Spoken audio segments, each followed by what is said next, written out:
Hello and welcome back to Flipped Psychology. I'm Miss Lee. We are in Unit 3, Sensation and Perception. This is Section 2, the Visual Sensory System. Our objective today is to describe the visual sensory system. If you haven't done so already, go ahead and grab your notes and let's get started.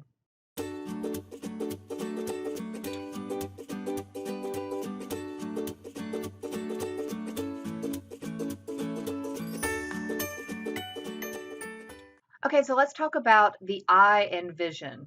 I want you to imagine that we are going on a trip. We're going to pretend that we're light. So the first place that we go, our entry point, is going to enter the eye through the pupil. It's actually going to go through the cornea, which is a clear film-like substance over the entire portion of the eye that is exposed.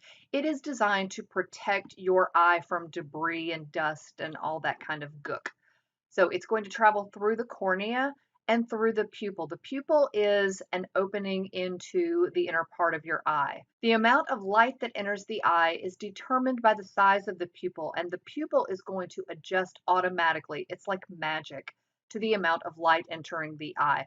If there's a very bright light, it's probably going to go down. It's going to constrict so that not as much light gets into the eye because it can damage the eye.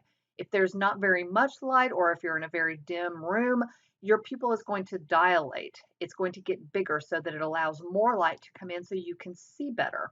So that is the pupil and the cornea. Once the light enters the eye, it goes through the lens, and the lens is literally like it sounds. It sounds just like the lens of your camera or the lens of your phone. The lens adjusts to the distance of objects by changing its thickness. It's going to get fatter or it's going to thin out depending on how much it needs to focus on that item, how far away it is. So it's just like glasses or a camera, the lens. So when the light goes through the eye, it's going to project a clear image of the object onto the retina on the back of the eye. This part of the eye consists of neurons that are sensitive to light called photoreceptors.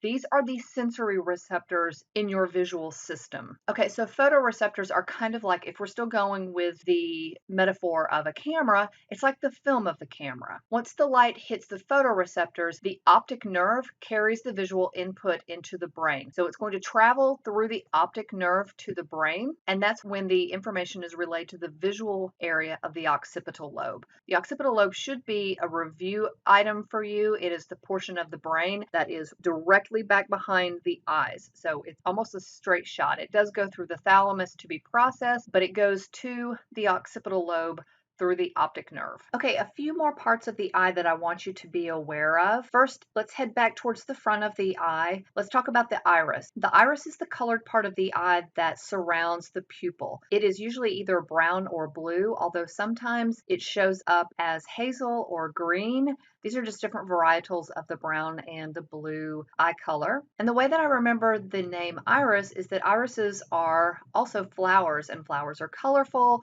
And so I remember that the iris is the colorful part of the eye. Next, I want you to head back towards the back of the eye. Let's talk about the fovea centralis, also known as the fovea. This is the focal point of the retina.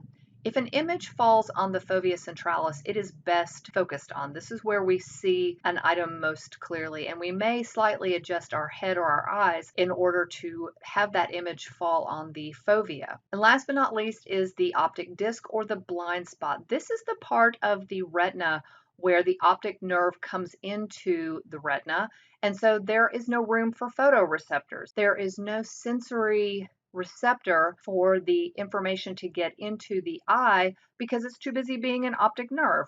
And so if an image happens to fall across your blind spot, you don't have that information coming into the eye. Now, good thing is we usually have two eyes, and the chances of an image falling on both blind spots at once are very slim. We'll actually demonstrate this in class. Okay, another concept you need to understand is how we see color. And without going into just way too much physics detail, one thing that you need to know is that we have to have light to be able to see. And the wavelength of the light is what is going to determine the item's color, okay? So we've already gone over what photoreceptors and the retina are. And I want you to kind of walk away with a new paradigm, a new way of thinking about the retina. The retina retina isn't an item. It's not one thing. It's kind of like saying a forest is one thing when it's not.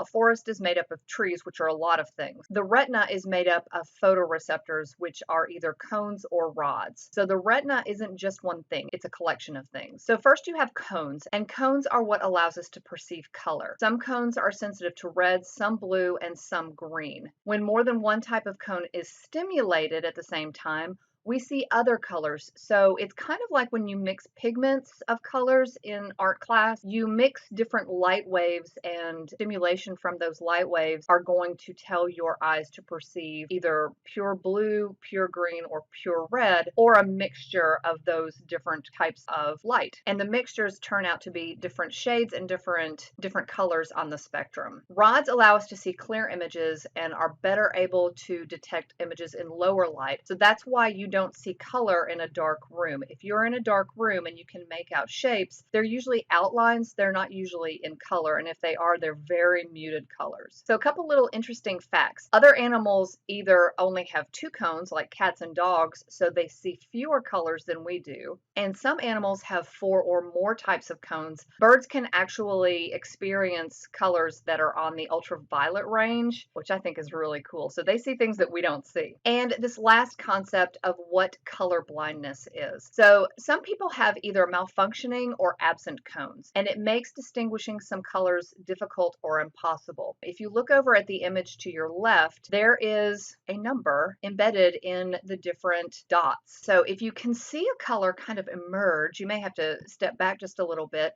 If you can see the color emerge, then your color vision is probably fine.